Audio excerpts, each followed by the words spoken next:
शुभ संध्या। स्वागत है on the record I24 news interview show में। गाजा युद्ध विराम वार्ताएं कई महीनों से स्थिर थी। शांति बोर्ड ने शुक्रवार को गाजा के लिए अमेरिकी राष्ट्रपति डोनाल्ड ट्रंप की व्यापक शांति योजना को पूरी तरह लागू करने के लिए 15 बिंदुओं वाला रोड मैप जारी किया। इस रोड मैप के तहत गाजा प्रशासन के लिए राष्ट्रीय समिति गाजा पट्टी में प्रवेश कर हमास से जिम्मेदारियां संभालेगी। अंतर्राष्ट्रीय स्थिरीकरण बल सुरक्षा बनाए रखने, फिलिस्तीनी पुलिस को प्रशिक्षण देने, मानवीय सहायता के वितरण की निगरानी और संक्रमण प्रक्रिया का समर्थन करने के लिए तैनात होंगे। रोड मैप में कहा गया है कि हमास और इजराइल तुरंत सभी सैन्य अभियान रोके, हमास के हथियार निष्क्रिय करने के लिए। ये पहले गाजा से इजरायली बलों की चरणबद्ध वापसी से जुड़ा था, लेकिन अब IDF की वापसी की पूर्व शर्त बन गया है, समानांतर प्रक्रिया नहीं। तो क्या ये इजरायलियों और गाजावासियों दोनों के लिए हमास के सैन्य खतरे के अंत की शुरुआत है, या क्या ये, जैसा कि यह अक्सर करता है, समझौते को दरकिनार करने, निरस्त्रीकरण से बचने और गाजा में एक प्रमुख सशस्त्र शक्ति बने रहने के तरीके खोजने में कामयाब रहेगा? इन बातों को समझने के लिए शो में फिर से अहमद फुआद अल खतीब का स्वागत करना खुशी की बात है।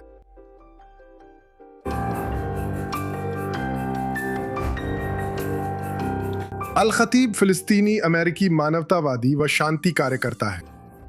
गाजा निवासी अल खतीब पर युद्ध का गहरा असर पड़ा, जिसमें उनके दर्जनों करीबी और दूर के रिश्तेदार इजरायली हवाई हमलों में मारे गए। वो अटलांटिक काउंसिल में भी सीनियर फेलो है, जहां वो रियलाइंड फॉर फिलिस्तीन प्रोजेक्ट का नेतृत्व करते हैं। अहमद, शो में दोबारा आने के लिए आपका बहुत धन्यवाद।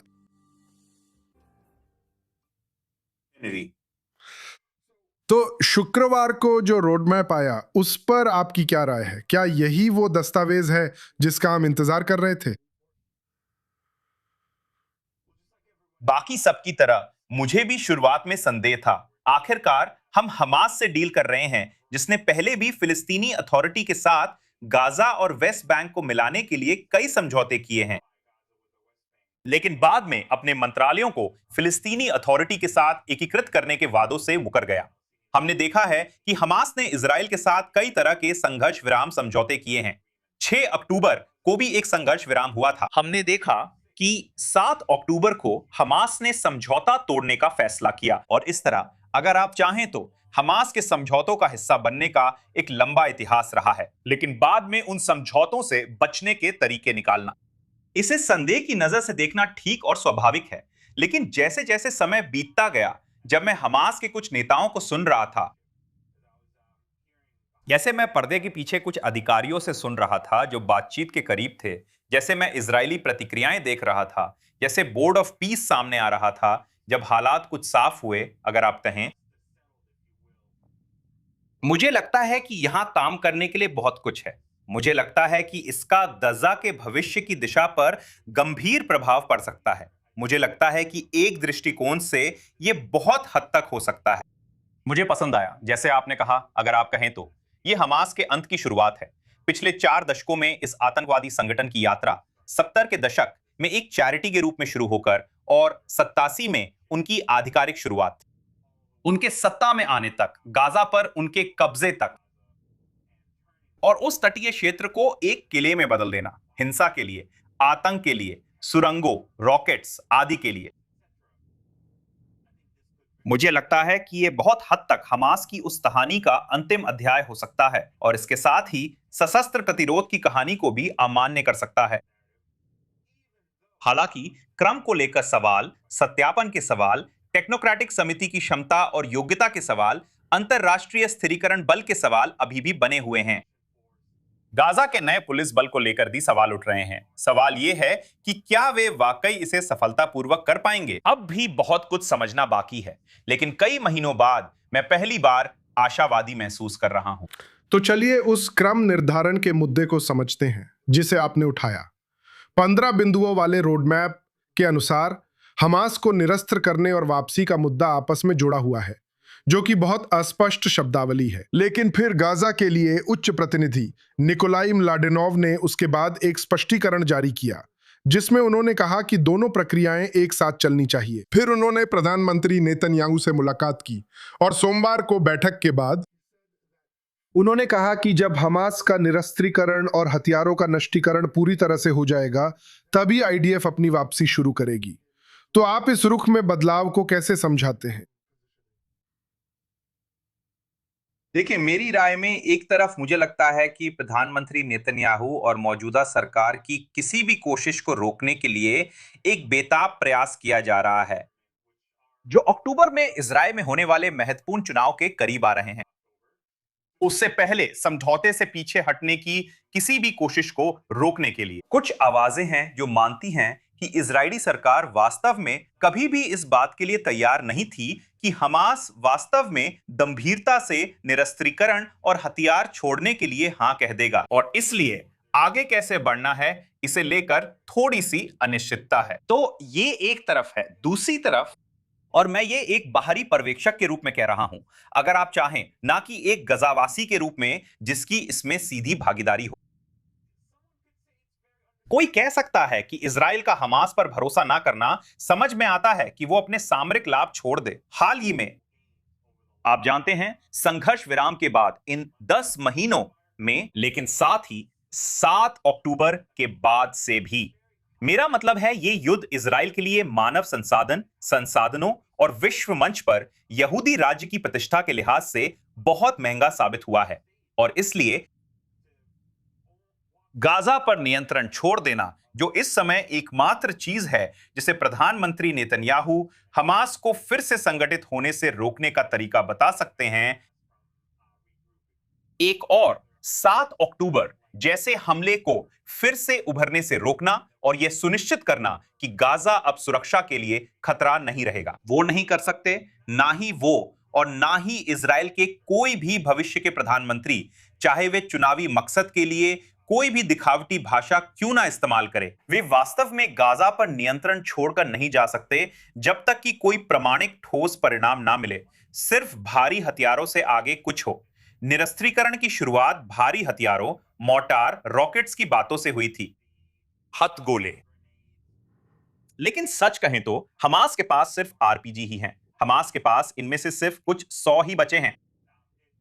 भारी हथियारों की मुख्य विशेषता सुरंगें हैं, जो कि हमास के सूत्रों के अनुसार ज्यादातर सुरंगें मानी जाती हैं वे गाजा के उन क्षेत्रों में हैं जो इजराइल के नियंत्रण में हैं, यानी पीली रेखा के पार लगभग 70% हिस्सा। यह महत्वपूर्ण है, लेकिन याद रखें, हमास ने इस्तेमाल किया। मेरा मतलब है 7 अक्टूबर को अधिकांश हताहतों की वजह हल्के हथियार थे, जैसे कि AK-47, M16 वगैरह, और बी, हमास को गाजा की आबादी पर नियंत्रण रखने, शासन करने, राज करने और राजनीति की दिशा को प्रभावित करने के लिए सिर्फ छोटे हथियारों की जरूरत है। तो यह भी समझ में आया कि सिर्फ भारी हथियारों के लिए प्रतिबद्धता लेना पर्याप्त नहीं है। हमास को पूरी तरह से निरस्त्र होना चाहिए। और फिर सी, और मुझे लगा कि यह वास्तव में बहुत महत्वपूर्ण और बहुत ही निर्णायक है, और मेरे पास गाजा में ऐसे स्रोत हैं जिन्होंने कहा कि हमास ने इस प्रावधान को जोड़ने पर जोर दिया था जिसे निकोलाई म्लादेनोव और बोर्ड ऑफ पीस सामने ला रहे थे।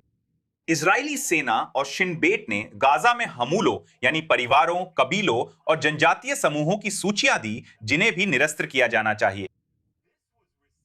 इसका जबरदस्त समर्थन मिला और गाजा की जनता ने इसे भारी बहुमत से बहुत सकारात्मक रूप में देखा, क्योंकि आप हमास और इस्लामिक जिहाद को निरस्त्र नहीं कर सकते जिन्होंने कथित तौर पर इस पर हस्ताक्षर किए। और इन ताकतवर कबीलों, इन जनजातियों को उनके हथियारों के साथ छोड़ दें ताकि वे लोगों को डराएं, अपनी मिलिशिया और गैंग बना सकें। और मुझे लगा कि यह मैदान बराबर करने का बहुत समझदार तरीका था।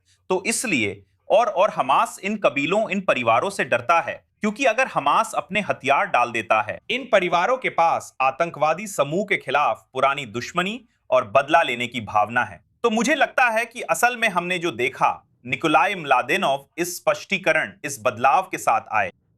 इसने इसे बना दिया, इसने वास्तव में समझौते को मजबूत किया। इसने इसे इजरायली आपत्तियों के खिलाफ मजबूत किया। इसने इसे स्थानीय तत्वों के खिलाफ भी मजबूत किया जो गाजा के भविष्य को खतरे में डाल सकते थे, यानी हमुलास, कबीले और जनजातियां। और इसने यह भी सुनिश्चित किया कि इजराइल वह चीज नहीं छोड़ेगा जिसके लिए उसने भारी कीमत चुकाई है, रणनीतिक और सामरिक रूप से और छवि के लिहाज से, बिना ठोस उपलब्धियों के जैसे कि हल्के और भारी हथियारों का निरस्त्रीकरण किए बिना। तो इस पर दो टिप्पणियां हैं। मेरा समझना है कि गजा में मौजूद स्रोतों से पता चला है कि हमास वास्तव में इन हथियारों को गजा के अंदर विभिन्न कबीलों से हासिल करने की कोशिश कर रहा है ताकि वो इन हथियारों को बनाए रख सके या छुपा सके। और साथ ही हमास जो कह रहा है वो ये है कि नहीं, हमने निरस्त्रीकरण या अपने हथियारों को निष्क्रिय करने के लिए सहमति नहीं दी है। हमने इस बात पर सहमति दी है कि इन्हें एक फिलिस्तीनी संस्था की निगरानी में रखा जाएगा। तो मूल रूप से ये हथियार एक गोदाम में एक दरवाजे और ताले के पीछे रखे जाएंगे और किसी भी समय अगर वे चाहें तो उस गोदाम पर धावा बोल सकते हैं। लेकिन मैं जिस बात को लेकर ज्यादा जिज्ञासु हूं वो ये है कि आप जानते हैं इस संघर्ष विराम को लगभग 10 महीने हो चुके हैं। क्या बदला? ऐसा क्या हुआ कि हमास ने आखिरकार इस रोड मैप पर सहमति जताई जो मुख्य रूप से संयुक्त राष्ट्र सुरक्षा परिषद के उस प्रस्ताव पर आधारित है जो नया नहीं है? तो हमास के नजरिए में आखिर क्या बदलाव आया कि उसने आखिरकार इस पर सहमति जताई? इस पर बस कुछ जल्दी जल्दी टिप्पणियां। एक और बात जो मैंने सुनी है वो ये है कि हमास भी कोशिश कर रहा है, क्योंकि शुरुआती घोषणा में कहा गया था कि छोटे हथियारों को एक नए तंत्र के तहत नियंत्रित किया जाएगा जिसे एनसीसीएजी यानी टेक्नोक्रेटिक कमिटी लागू करने जा रही है। और इसलिए हमास वास्तव में अपने शस्त्रागार से कुछ छोटे हथियार निकालकर अपने सदस्यों को दे रहा था और कह रहा था, इन्हें अपने पास रखो और बस ऐसा दिखाओ कि ये तुम्हारे अपने हथियार हैं और इन्हें एनसीसीएजी के साथ पंजीकृत कराने की कोशिश करो ताकि तुम खुद को सदस्य के रूप में सुरक्षित रख सको, लेकिन साथ ही ताकि हम भविष्य में फिर से एकजुट हो सकें, जानते हो, इन पंजीकृत हथियारों का इस्तेमाल करते हुए। तो यही आंशिक रूप से वजह है कि बोर्ड ऑफ पीस और प्रधानमंत्री नेतन्याहू जब उनकी मुलाकात निकोलाई म्लादेनोव से हुई तो इस बात पर जोर दिया गया कि इजराइल तब तक पीछे नहीं हटेगा जब तक छोटे हथियारों का भी समाधान नहीं हो जाता। कुछ चालबाजियों और रणनीतियों को रोकने के लिए जिनके बारे में तुम और मैंने बात की थी और जिसे हर समझदार इंसान जानता है, हमास शायद ऐसा करने की कोशिश कर सकता है। तो ये एक तरफ है। दूसरी बात, ये बहुत महत्वपूर्ण है, मैं आभारी हूं कि आपने यह मुद्दा उठाया, हथियारों के भंडारण का मुद्दा।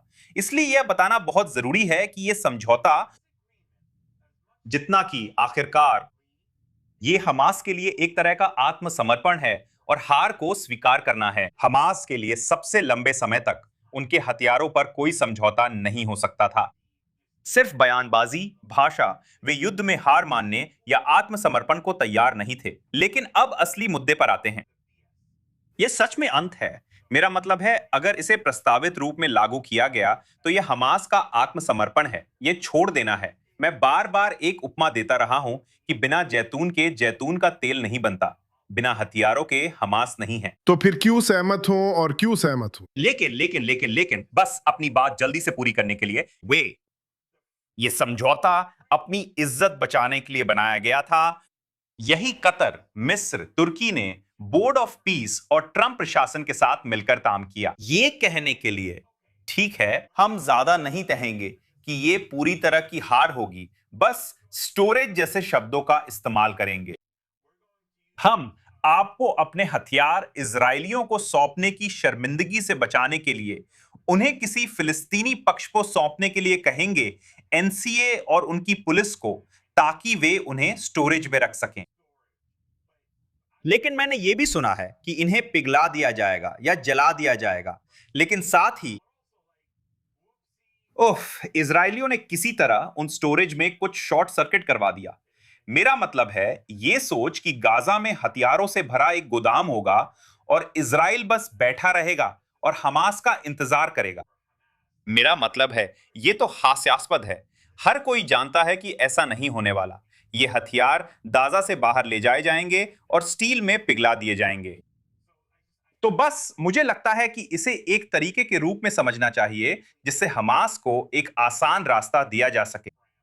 कम से कम अल जजीरा के सामने और दुनिया भर के सभी चापलूसों और फिलिस्तीन समर्थक आंदोलन के सामने यह कहने के लिए कि हमने पूरी तरह से आत्मसमर्पण नहीं किया, हमारे हथियार सुरक्षित भंडारण में हैं। तो अब क्यों? मतलब अगर आप देखें, क्षेत्रीय स्तर से शुरू करें, ईरान का इस्लामी गणराज्य, हालांकि वे पूरी तरह से नहीं गिरे हैं, लेकिन वे बहुत बुरी हालत में हैं। लेबनान में हिजबुल्लाह है जो अपनी ही दलदल में फंसा हुआ है। कतर के लोग अपनी एलएलएनजी यानी तरलीकृत प्राकृतिक गैस होर्मुज जलडमरू मध्य के जरिए निर्यात नहीं कर पा रहे हैं।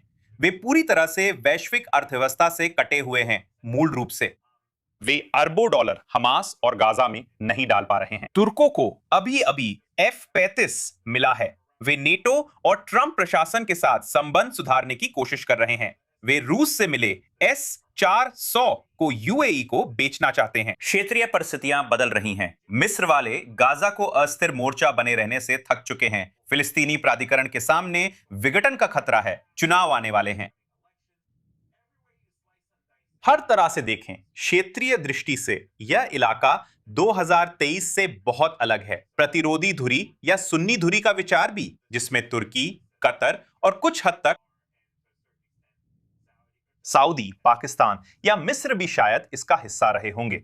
फिर आप गाजा के अंदर देखते हैं, यहां कोई खास प्रगति नहीं हुई है। मेरा मतलब है हमास या कुछ लोग, हमास नेतृत्व को निशाना बनाया जा रहा है, जैसे जैदीन, अल हद्दाद और कुछ अन्य बड़े नाम इस तरह के। जैसे पुरानी पीढ़ी के आखिरी अवशेष अल कस्साम ब्रिगेड्स की 7 अक्टूबर से पहले की पीढ़ी, हमास नेतृत्व, वे 7 अक्टूबर को हमला करने वाले मिलिटेंट्स जो बुनियादी ढांचे के निर्माण का हिस्सा थे। हमास का बुनियादी ढांचा और वरिष्ठ व मध्य स्तर के कमांडरों की टीम को नष्ट कर दिया गया है। सभी सिनवार, उनके भाई आदि।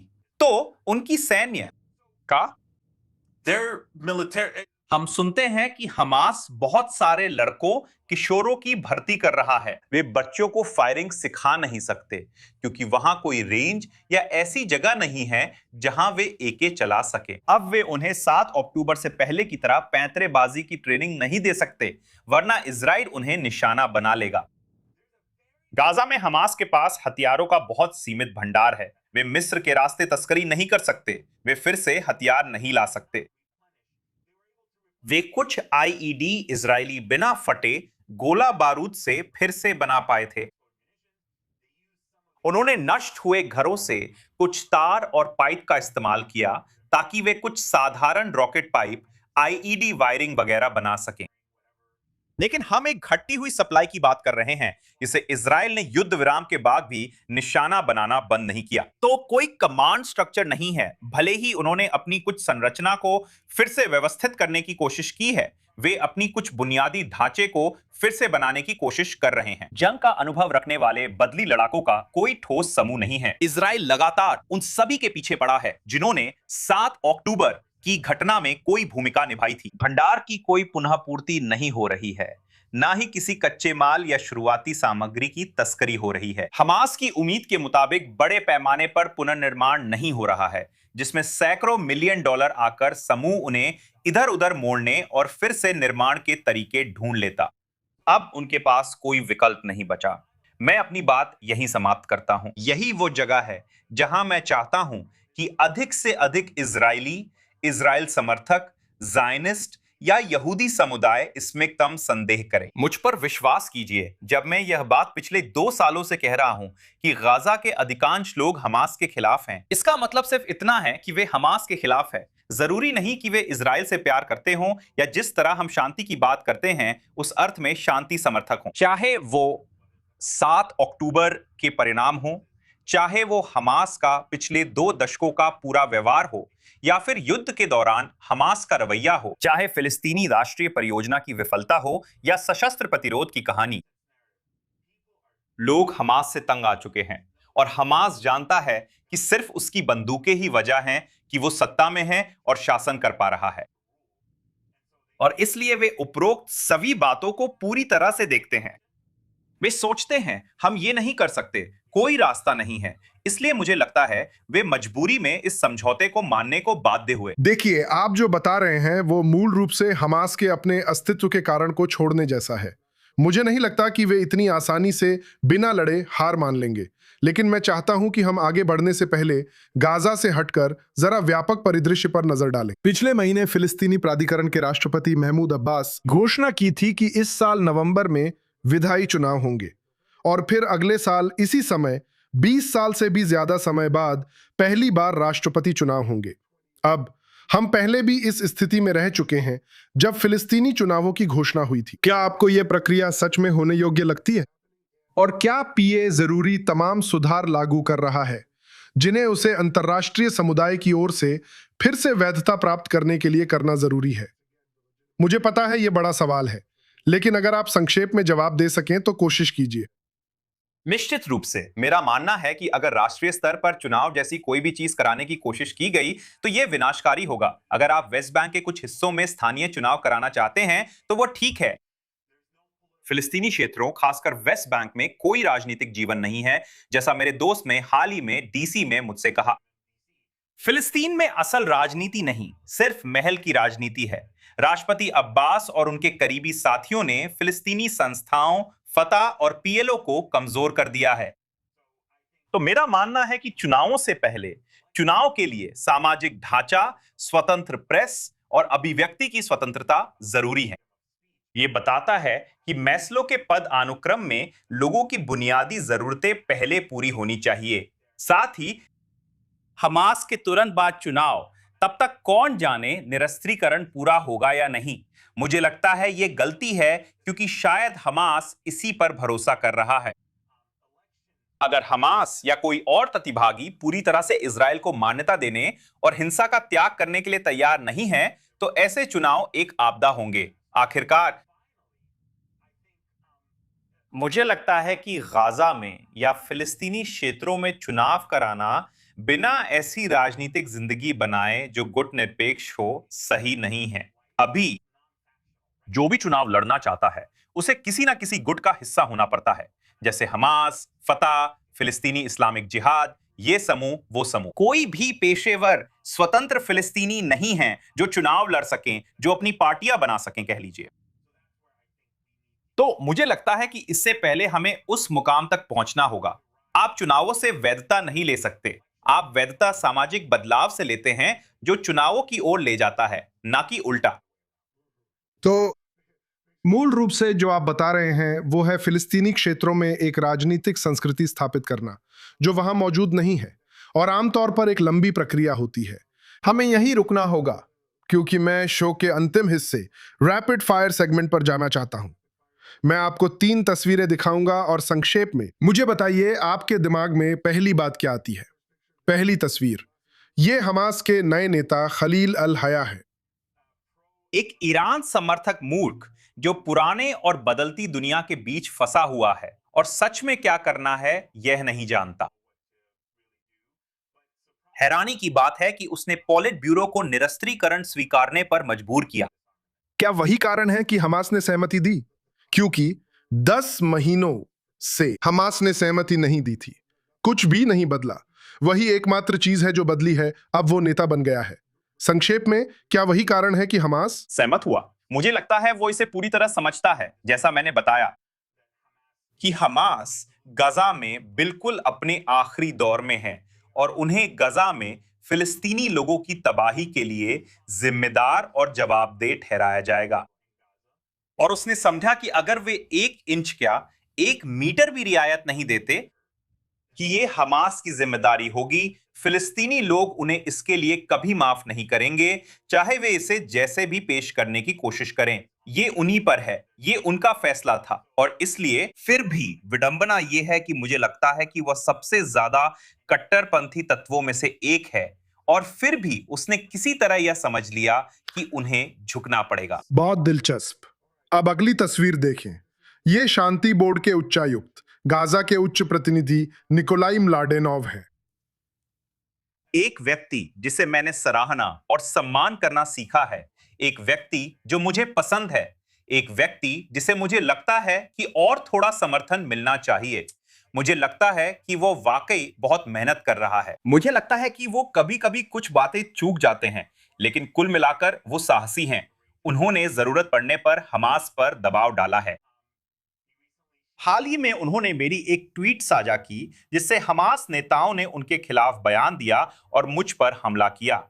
फिर अल जजीरा भी आगे आया और उसने कहा, अहमद अल कतीब कौन है? ये संदिग्ध आदमी कौन है? लेकिन निकोलाई एक माहिर संतुलन साधक हैं और उन्होंने कुछ ऐसी बातें कही और की हैं जिन पर मुझे लगता है कि शायद मैं थोड़ा और सख्त हो जाता। उन्होंने ये सब दूरदर्शिता के साथ किया ताकि हम यहां पहुंच सकें। मैंने उनके अंदाज की सराहना करना सीख लिया है, भले ही अब भी अनिश्चित हूं कि क्या वो सफल होंगे या नहीं। लेकिन अगर कोई आदमी ठीक है, है उन्हें जो शक ये का कर फायदा सकता देते है, हैं। तो वो वही अब है। आखिरी तस्वीर पर चलते हैं जिसमें फिलिस्तीनी प्राधिकरण के राष्ट्रपति महमूद अब्बास और उपराष्ट्रपति हुसैन शेख हैं।